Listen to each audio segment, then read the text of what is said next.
ओम नमः शिवाय, हर हर महादेव, जय महाकाल, जय पितृदेव। देखिए आज का जो ये वीडियो है ना आपका बहुत ही ज्यादा विशेष होने वाला है।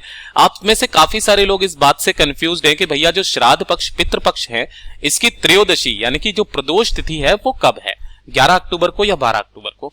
आपका कंफ्यूजन दूर कर देता हूं। श्राद्ध पक्ष की जो प्रदोष तिथि है वो 11 अक्टूबर की शाम से शुरू हो रही है और 12 अक्टूबर की शाम तक रहने वाली है। और प्रदोष का जो सबसे महत्वपूर्ण समय होता है वो होता है प्रदोष काल। तो जो प्रदोष काल शुरू हो रहा है वो है 11 अक्टूबर को। इसीलिए जो प्रदोष की तिथि मानी गई है इस साल श्राद्ध पक्ष के अंदर वो मानी गई है 11 अक्टूबर के दिन। ठीक है, अभी जो पूज्य गुरु जी की कथा चल रही है वो चल रही है दुर्ग छत्तीसगढ़ के अंदर और गुरुदेव का जो चौथा दिन है वो आज के दिन खत्म हो गया है। गुरुदेव ने तीसरे चौथे दिन की कथा में बहुत ही अद्भुत सा उपाय बताया है। आपको गोबर के कंडे से यह उपाय करना होगा, थोड़े से चावल और फूल लेने होंगे और इस एक उपाय से आपके पितृ देवता तृप्त हो जाएंगे, उन्हें मोक्ष की प्राप्ति होगी, फिर उन्हें तर्पण की जरूरत नहीं होगी। आपको भर के आशीर्वाद देंगे, आपकी सारी मनोकामनाओं को पूरा जरूर करेंगे। पूज्य गुरुजी ने बड़े जोर करके इस कथा में बताया था कि इस दिन इस वाले उपाय को कर ही लेना, आपके पितरों को इसका संपूर्ण फल प्रदान होता है, आपकी सारी कामनाएं पूरी जरूर होती है। पूज्य गुरुजी की कथा से सुन करके और समझ करके पूरे उपाय को बड़े ही विस्तार से बताऊंगा, परंतु उससे पहले आप सबसे एक छोटी सी गुजारिश करूंगा कि जो लोग पहली बार आए हैं चैनल को जरूर सब्सक्राइब कीजिएगा और वीडियो को लाइक करके महादेव जी का कोई सा भी प्यारा नाम कमेंट बॉक्स में लिखना मत भूलिएगा। अपने पितरों के लिए ओम पितृ देवाय नमः जरूर लिखिएगा। इस पूरे वीडियो के दौरान हम लोग 3 महा उपायों के बारे में बात करेंगे जो कि आपकी अलग अलग मनोकामना पूर्ति के लिए अलग अलग कामों के लिए सिद्ध होंगे। पहले बात कर लेते हैं पहले वाले उपाय की तरफ। ठीक है, देखिए पहला वाला उपाय आपको करना होगा गोबर के कंडे से। पूज्य गुरुजी ने उसी कथा के दौरान गोबर के कंडे का महत्व हमें समझाया था जब गुरुदेव ने तीसरे दिन की और चौथे दिन की कथा हमें बताई थी गाय के बारे में। गाय माता के गोबर में माता लक्ष्मी जी का वास होता है और उन्हें वरदान भी प्राप्त है कि जो भी इस कंडे को पूजेगा, गाय माता के कंडे को, उसके घर में हमेशा धन संपदा वैभव बना हुआ रहेगा और उसका एक भाग उनके पितरों को भी मिलेगा जो उन्हें तर्पित कर देगा। ठीक है, तो अपने पितरों को तर्पण के लिए साथ ही साथ अपने घर में धन संपदा वैभव बढ़ाने के लिए आपको ये वाला उपाय करना है। ध्यान से सुनना, कैसे करना है, कब करना है, सब कुछ मैं आपको बताऊंगा। आपको लेना होगा इस तरीके से गोबर। अब भैया इस तरीके का गोबर आपको मिलेगा कि नहीं मिलेगा, ध्यान रखना, आपको सिर्फ और सिर्फ गाय माता का गोबर लेना है, भैंस का मत ले लेना। दूसरी बात, ये जो गीला गोबर है ना ये नहीं लेना आपको। इस तरीके से जो उपले होते हैं ना सूखे हुए, गाय माता के गोबर का उपला आपको छोटा सा टुकड़ा लेना है, पूरा लेने की कोई जरूरत नहीं है, छोटा सा टुकड़ा ले लेना। ठीक है, आप सभी लोगों को अग्यारी बनाना आता होगा। अग्यारी कैसे बनाते हैं, छोटा सा इसका एक टुकड़ा लेना है ना, इसे गैस की आंच पर रख देना है ना। कितनी देर तक, इसे कम से कम 5-7 मिनट तक इस गैस की आंच पर रखे रहने देना। ठीक है ना, फिर इसे उठा करके देखना कि क्या इसमें से धुआं निकल रहा है या नहीं निकल रहा है। अगर इसको उठा करके देखा धुआं निकल रहा है तो फिर से वापस गैस पर रख देना।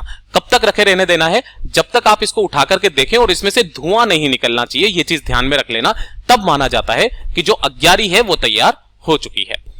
इस तरीके से आपको कंडे को अच्छे तरीके से तर्पित कर देना है, इसकी अग्यारी बना लेना है। ठीक है, अब इसकी अग्यारी बनाने के पश्चात किसी भी पत्थर के ऊपर, ध्यान रखना अपने टाइल्स वगैरह के ऊपर मत रखना वरना टाइल्स चटक सकती है, उसके ऊपर रखना इस वाले कंडे को। ठीक है ना, ये कंडा रख लिया, इसी कंडे के ऊपर आपको थोड़ा सा डालना होगा गाय माता का घी, है ना, गाय का घी डाल करके और उसके ऊपर आपको आग लगा देनी है ना। तो जो कंडा होगा ना, जैसे आप गाय माता का घी डालोगे, ध्यान रखना गाय के ही गोबर का उपला होना चाहिए, गाय का ही घी होना चाहिए और जैसे आप इसके ऊपर डालोगे और आप एक तीली लगा देना जिससे कि इसके ऊपर जो है फिर से वापस अग्नि प्रज्वलित हो जाएगी। उसी अग्नि के अंदर आपको जो भी मीठा आपके घर में बना है, खीर बनी है खीर डाल दो। सबसे बड़ा महत्व होता है चीनी और गुड़ का, है ना, चीनी और गुड़ का। इस चीनी और गुड़ को आपको उसी वाली अग्यारी के अंदर, जलते हुए कंडे के अंदर आपको डाल देनी है और डाल देने के पश्चात आपको चारों तरफ एक लोटे में जल लेकर के अपने हाथों से चारों तरफ उसको डाल देना है। डाल दिया, उस लोटे को उसी कंडे के पास में आपको रख देना है।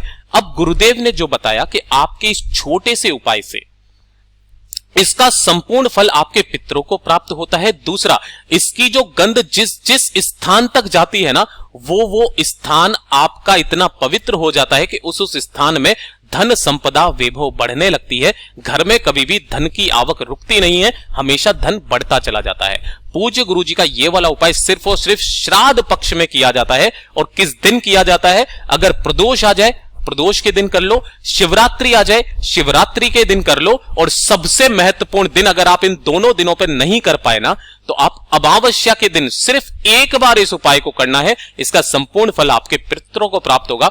आपके पितृ तृप्त होंगे, फिर उन्हें तर्पण की जरूरत नहीं होगी, खुले दोनों हाथों से आपको धन संपदा लुटा देंगे। ठीक है। दूसरी चीज, गोबर के कंडे में माता लक्ष्मी जी का वास होता है। इसकी सुगंध जितने स्थान पर जाएगी, आपके घर में धन संपदा वैभव की कमी नहीं रहेगी। पहला उपाय ये हो गया धन संपदा वैभव और पितरों के आशीर्वाद के लिए। दूसरे वाले उपाय के बारे में बात करते हैं। दूसरा वाला उपाय किन लोगों को करना है, ध्यान से सुनिए। पितृपक्ष की अभी बची है सिर्फ और सिर्फ 3 तिथियां। एक है तेरस, जिसे प्रदोष कहा जाता है, दूसरा शिवरात्रि, और तीसरा कौन सा है? सबसे बड़ा दिन पितृपक्ष का, अमावस्या का दिन, सर्व पितृ अमावस्या के दिन। इन 3 दिनों में से किसी भी एक दिन इस उपाय को कर लेना, आपको फिर और कोई उपाय करने की जरूरत नहीं बचेगी अपने पितरों को शांति देने के लिए। यह चीज ध्यान रखना, अगर जिस घर के पितृ देवता प्रसन्न होते हैं ना, उस घर में कभी भी धन संपदा वैभव की कमी नहीं रहती है, उस परिवार की हमेशा उन्नति होती रहती है। लेकिन ध्यान रखना, आपको यह वाला काम कैसे करना है। आपको 3 दीपक तैयार करने हैं, है ना। अब ये 3 दीपक, काफी सारे लोग है ना यहीं पर वीडियो छोड़ देते हैं, ध्यान से पूरा नहीं सुनते। इन तीनों दीपकों को वो सोचते हैं पितरों के लिए आप लंबी बत्ती लगाओगे, नहीं, आपको इसके अंदर लगानी है गोल बाती। कितनी? गोल बाती लगानी है, और सभी के अंदर भरना होगा गाय माता का घी, है ना। इस तरीके से आपको 3 दीपक तैयार करने हैं, और आपको 3 जगह पर ये लगाने हैं, जो कि 3 वृक्ष होते हैं पितरों के तुल्य। लेकिन क्रम ध्यान दीजिएगा, सबसे पहले आपको जो दीपक लगाना है वो लगाना है पीपल के पेड़ के नीचे। और जब आप यहां पर लगाएंगे, इस वाले दीपक को प्रज्वलित करेंगे प्रदोष काल में। प्रदोष काल में किसी भी एक दिन, जो ये 3 तिथियां मैंने आपको बताई है ना, सबसे बड़ी तिथियां हैं ये अपने पितृपक्ष की, श्राद्ध पक्ष की। जब आप इस दीपक को यहां पर लगाएंगे, आपको लगाना है पिपलेश्वर महादेव जी के नाम से। किनके नाम से? पिपलेश्वर महादेव जी के नाम से। दूसरे नंबर पर जो आप दीपक लगाओगे, वो लगाओगे वट वृक्ष के नीचे, जिसे बरगद का भी पेड़ कहते हैं। जब आप यहां पर लगाओगे, वटकेश्वर महादेव जी के नाम से, वटकेश्वर महादेव जी के नाम से। और जो तीसरा दीपक आपको लगाना है, वो लगाना है बेलपत्र पेड़ के नीचे। यहां पर किस नाम से लगाना है, वो चीज ध्यान में रख लेना, बिल्वेश्वर महादेव जी के नाम से।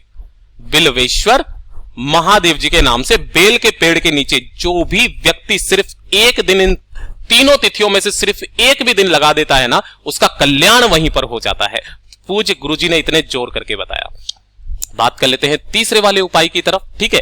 तीसरा वाला उपाय कि अगर आपका कोई काम अटका हुआ है ना, अटका हुआ है काम, आप चाहते हो कि वो पूरा हो जाए, है ना। चाहे वो कोर्ट कचहरी का काम हो, चाहे वो नौकरी का काम हो, आप पढ़ाई कर रहे हो, नौकरी नहीं लग रही है ना। तो पितृपक्ष की ये जो 3 तिथियां बची है ना, इससे बड़ी तिथियां हो ही नहीं सकती है। आपको सिर्फ एक उपाय कर लेना है, आपके सारे अटके हुए काम बनने लग जाएंगे। अगर आपको किसी क्षेत्र में सफलता नहीं मिल रही है, आपको सफलता भी मिलना प्राप्त हो जाएगी। तीनों दिन आपको ये वाला उपाय करना है। अगर 1 दिन 2 दिन छूट भी जाए, तो कम से कम लास्ट दिन वाले तो इस वाले उपाय को जरूर करना। 1 लोटा शुद्ध जल लेना अपने घर का, ठीक है ना।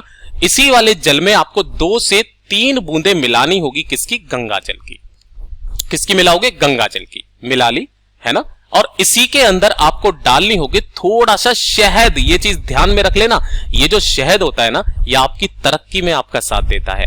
थोड़ा सा शहद इसी वाले लोटे के अंदर मिलाना, इसे घुमा लेना, अच्छे से मीठा जल बना लेना है गंगा जल का। इसे लेकर के प्रदोष काल में जाना चाहो, प्रदोष काल में चले जाओ। सबसे अच्छा समय है उत्तर दिशा, नॉर्थ डायरेक्शन की तरफ मुंह करके खड़े हो जाना, और इस लोटे को आपको इधर की तरफ से, ध्यान से सुनना, इस पूरे लोटे को आपको शिवलिंग के ठीक ऊपर आपको समर्पित करना है। यहां से आपको धार लगानी है धीरे धीरे करके, और कहां तक लेकर के आनी है? जलाधारी तक, है ना। ऐसे धार को लगाते हुए आपको आगे बढ़ाते रहना है, जलाधारी तक आपको इस वाली धार को लगा देना है।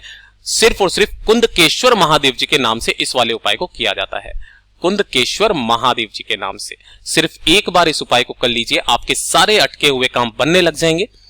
जो भी काम आपके नहीं बन रहे हैं वो सारे बनेंगे। नौकरी में पदोन्नति होने लगेगी, नौकरी नहीं लग रही है, बनने लगेगी।